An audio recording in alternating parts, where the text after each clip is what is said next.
Hello दोस्तों, स्वागत है आपका हमारे यूट्यूब चैनल मरीन वर्ल्ड में। दोस्तों, आज के इस वीडियो में हम आपको बताएंगे खानवा के युद्ध के बारे में। दोस्तों, वीडियो में आगे बढ़ने से पहले मैं आपसे रिक्वेस्ट करना चाहूँगा कि अगर आपने अभी तक मेरा चैनल सब्सक्राइब नहीं किया है तो इसे ज़रूर सब्सक्राइब कर लीजिएगा और अगर वीडियो अच्छा लगे तो इसे शेयर ज़रूर कीजिएगा। तो चलिए दोस्तों, इस वीडियो को स्टार्ट करते हैं। खानवा का ऐतिहासिक युद्ध उस समय उत्तरी भारत के शक्तिशाली राजपूत शासक राणा सांगा और मुगल वंश के संस्थापक बाबर के बीच राजस्थान के भरतपुर जिले के पास खानवा नामक जगह पर गंभीरी नदी के किनारे लड़ा गया था, जो कि फतेहपुर सीकरी से कुछ मील की दूरी पर स्थित है। पानीपत की ऐतिहासिक लड़ाई लड़ने के बाद मुगल बादशाह द्वारा खानवा का युद्ध भारत में लड़े गए सबसे महत्वपूर्ण युद्धों में से एक था। इस युद्ध में भी बाबर ने पानीपत के युद्ध की तरह ही चक्रव्यूह रचकर सबसे शक्तिशाली मेवाड़ नरेश राणा सांगा को बलपूर्वक परास्त कर दिया था।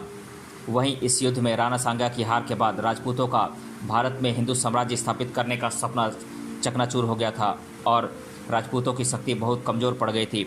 तो वहीं दूसरी तरफ मुगल बादशाह बाबर द्वारा एक बहादुर और प्रबल शासक राणा सांगा को हराने के बाद उसकी शक्ति और भी मजबूत हो गई थी एवं मुगल वंश को इसके बाद काफ़ी मजबूती मिल गई थी और भारत में मुगल साम्राज्य का विस्तार करना बेहद आसान हो गया था।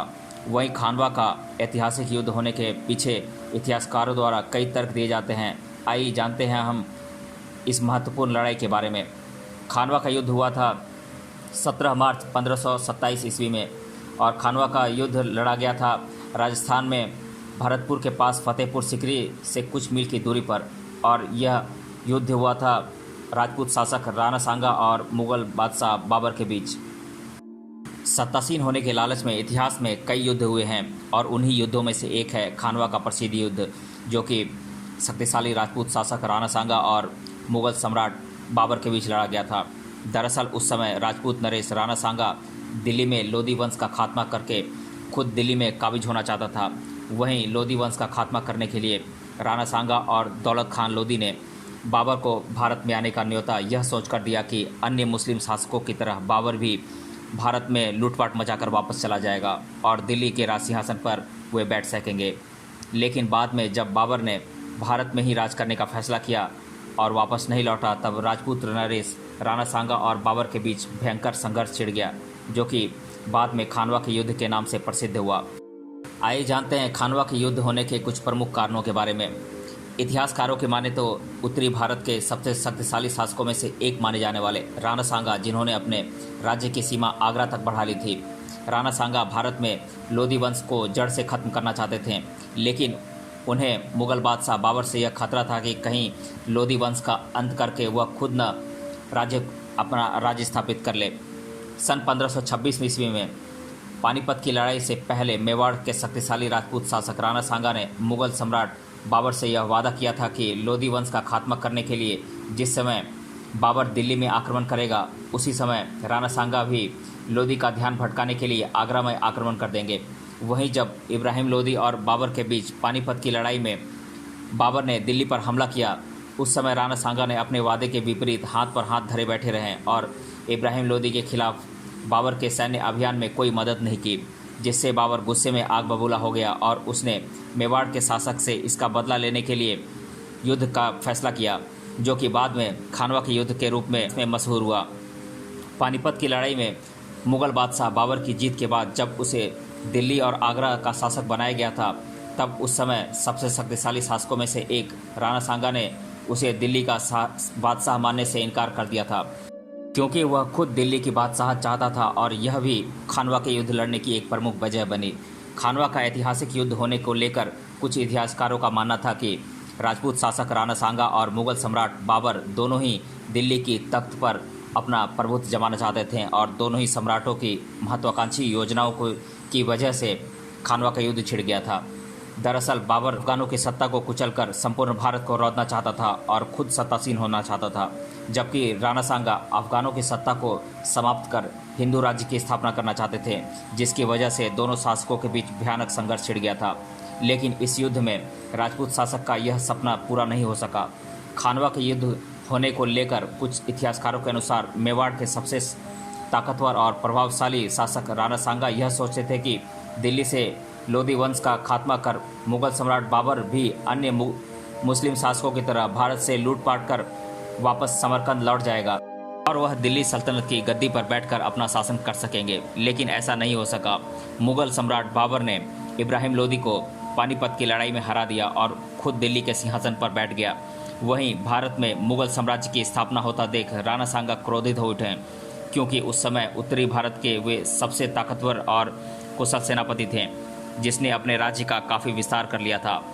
इसलिए मुगलों द्वारा दिल्ली में आधिपत्य स्थापित करने को वह खुद का अपमान समझने लगे और फिर बाद में उन्होंने मुगल सम्राट बाबर के खिलाफ खानवा नामक जगह पर विद्रोह कर दिया। मुगल सम्राट बाबर के सिंधु नदी घाटी में बढ़ रहे वर्चस्व की वजह से शक्तिशाली राजपूत शासक राणा सांगा के मन में उसकी शक्ति को कम करने का खतरा पैदा कर दिया। इसके साथ ही मुगल बादशाह बाबर द्वारा उत्तरी भारत के आगरा, बयाना, कालपी और धौलपुर समेत कुछ अन्य क्षेत्रों पर अपना कब्जा करने से राणा सांगा और भी क्रोधित हो उठे, क्योंकि वह इन क्षेत्रों को अपने साम्राज्य के अंदर समझते थे और इन पर अपना शासन चलाना चाहते थे। इसी तरह राणा सांगा और मुगल सम्राट बाबर दोनों ही अपना अपना स्वार्थ के चलते भारत में अपना कब्जा जमाना चाहते थे, जिसकी वजह से 17 मार्च साल 1527 ईस्वी में दोनों के बीच आगरा से कुछ किलोमीटर की दूरी पर फतेहपुर सिकरी के पास खानवा नामक जगह पर दोनों की सेनाएं आमने सामने हो गईं। वहीं इस युद्ध में राजपूत शासक राणा सांगा को इब्राहिम लोदी के भाई महमूद लोदी, ग्वालियर के हसन खां मेवाती और अजमेर के बसीन चंदेरी का साथ मिल गया था। स्पष्ट है कि उस समय उत्तरी भारत में दिल्ली के बाद सबसे शक्तिशाली शासकों में राणा सांगा की गिनती होती थी। वहीं ऐसे में जब राणा सांगा को महमूद लोदी समेत कई और शासकों का साथ मिल गया था तो उसकी एक मजबूत और विशाल सेना बन गई थी। वहीं राणा सांगा के संयुक्त मोर्चा की खबर से बाबर के सैनिकों का हौसला डगमगा गया था, जिसके बाद बाबर ने अपने सैनिकों के हौसला अफजाई के लिए जोशीला भाषण दिया और मुस्लिमों से राज्य के द्वारा व्यापार पर लगाए जाने वाला तमगा कर न लेने की घोषणा की और अपने राज्य में पूरी तरह से शराबबंदी कर दी और खुद भी कभी शराब को हाथ नहीं लगाने का प्रण लिया और पानीपत की युद्ध की लड़ाई की तरह ही अपने सैनिकों के साथ राणा सांगा के खिलाफ मजबूत रणनीति तैयार की। राणा सांगा ने जहां खानवा के युद्ध से पहले ही अपनी सेना मजबूत कर ली थी, वहीं बाबर की सेना में सैनिकों की संख्या कम थी, लेकिन उसके पास आधुनिक तोपों की मुख्य ताकत थी। वहीं 17 मार्च 1527 ईस्वी में जब दोनों की सेनाएं आपस में टकराईं तो शुरुआत में तो राजपूतों ने बड़ी बहादुरी और वीरता से लड़ाई की, लेकिन फिर जब मुगल शासक बाबर ने अपनी आधुनिक तोपों से गोला बारूद बरसाए तब राणा सांगा के सैनिक कमज़ोर पड़ने लगे और राणा सांगा बुरी तरह घायल हो गए। लेकिन घायल होने के बावजूद राणा सांगा और उनके सैनिक मुगलों के साथ युद्ध करते रहे। हालांकि बाद में राजपूतों को इस युद्ध में हार का सामना करना पड़ा और मुगलों की जीत हुई। युद्ध के बाद राणा सांगा युद्ध भूमि से भाग निकले ताकि वह दोबारा मुगल शासक बाबर से युद्ध कर सके, लेकिन थोड़े दिनों के बाद राणा सांगा को उसके ही किसी सामंत द्वारा जहर देकर मार दिया गया। जबकि खानवा के युद्ध में विजय प्राप्त करने के बाद मुगल शासक बाबर ने गाजी की उपाधि धारण की थी। खानवा के युद्ध में बाबर की विजय के बाद भारत में मुगलों की शक्ति और अधिक बढ़ गई, जिससे मुगल वंश का भारत में विस्तार होता चला गया और इसकी नींव मजबूत हो गई। खानवा के युद्ध के बाद मुगलों का मुख्य केंद्र दिल्ली आगरा बन गया और फिर कई सालों तक हिंदुस्तान में मुगलों ने राज किया। राजपूत शासक राणा सांगा की हार के बाद राजपूतों की शक्ति कमज़ोर पड़ गई और भारत में राजपूतों का प्रभाव लगभग खत्म हो गया। खानवा के युद्ध में हार के बाद राजपूतों का हिंदू राज्य स्थापित करने का सपना टूट गया। तो दोस्तों, आज के इस वीडियो में हमने जाना खानवा के युद्ध के बारे में। मिलते हैं अगले वीडियो में किसी अन्य टॉपिक के साथ। तब तक के लिए धन्यवाद।